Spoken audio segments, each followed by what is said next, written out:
I'm back another album review. For today's review, I'll be talking about Surgical Meth Machine, which was an industrial metal side project from Al Jourgensen of Ministry fame. The project was announced in 2015. According to Loudwire, Al started up the project with help from Sammy D'Ambrosio as a tribute to the late Mike Scotcha. The article said that the songs were made to clock in at 220 beats per minute, as a nod to the song Side Effects Include Mikey's Middle Finger by Ministry. There is an interview from 2016 where Al mentioned that the project changed gears when he moved from Austin to Los Angeles to get a medical marijuana card, and the project slowed down as a result. On a side note, Al's gas mask looks really cool. Anyways, today's review is on the band's self-titled album. It was produced by Al Jourgensen and Sammy D'Ambrosio, both of whom were on guitars, though Al provided lead vocals and bass. Sammy provided additional vocals, drum programming, and engineering. The artwork was made by Ben Garcia. Additional vocals were provided by Sabina Koenig, Betty X, and Jello Biafra. Mastering is done by Dave Donnelly at DNA Mastering.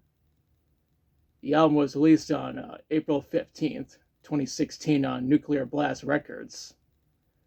That was 10 years ago as of the making of this review. Now let's talk about the songs. The album starts with I'm Sensitive, which was released as a single on April 2nd, 2016. Al rants about people leaving negative comments on Facebook, and he responds by shouting, I don't fucking care.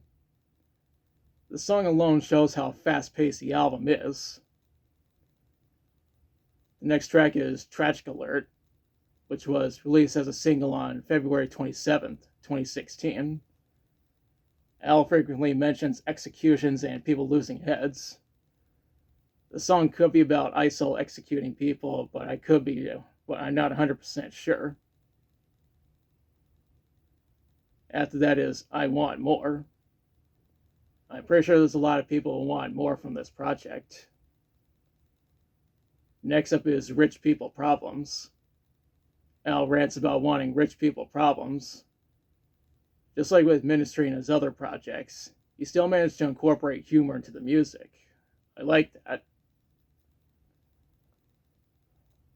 Up next is I Don't Wanna, which was released as a single on April 11th, 2016. And Al says that he doesn't want to go to the Grammys and just wants to get paid. Fair enough, because the Grammys and every other award show sucks massive donkey balls these days. Now, this track features Jello Biafra. He has worked with Ministry before, and he would do it again. That's followed by Smash and Grab. A lot of people, including myself, find it hard to believe this album is 10 years old. We followed up with Unlistenable. Sammy asks Al what he thinks of various metal bands, including Lamb of God, Iron Maiden, and Megadeth. Al says he's not really a fan of their music. Sammy brings up Ministry, and Al claims to hate industrial music, which is ironic because this project is industrial metal. Sammy switches gears and brings up The Cure and Morrissey. Then he brings up Devo, and Al says, Devo, they fucking rule. It's funny how they decided to include a skit within the song. That leads into the next track, which is titled Gates of Steel. It's actually a cover of the song by Devo, and it's my favorite song on this album. The original version is good, but this cover is even better. It's faster paced, and SMM decided to metal the shit out of it. That leads into the next track, which is called Spudnik.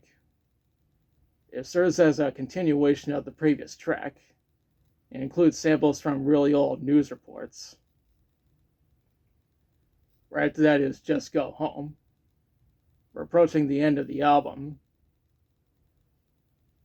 The second to last track is Just Keep Going. The song lasts only 63 seconds, making it the shortest track on the album.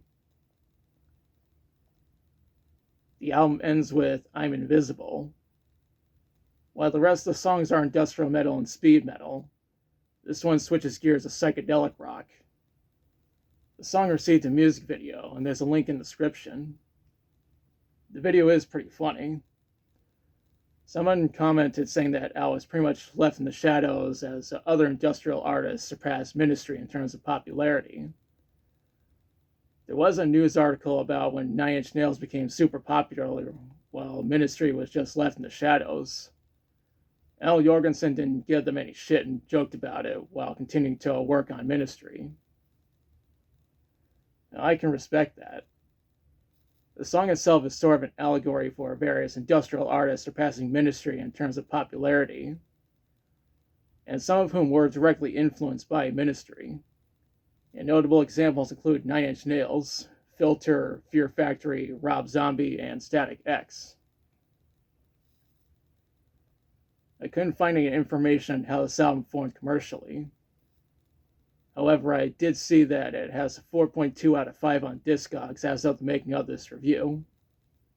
Now for my thoughts. I think this is a great album. One way I would describe it as being the insane sibling of Ministry. Then again, I called it Ministry on Meth in the title of this video, and that's pretty much what it is. In April 2016, Al was interviewed by Loudwire about Ministry making a follow-up to From Beer to Eternity. He said it would happen if the circumstances were right.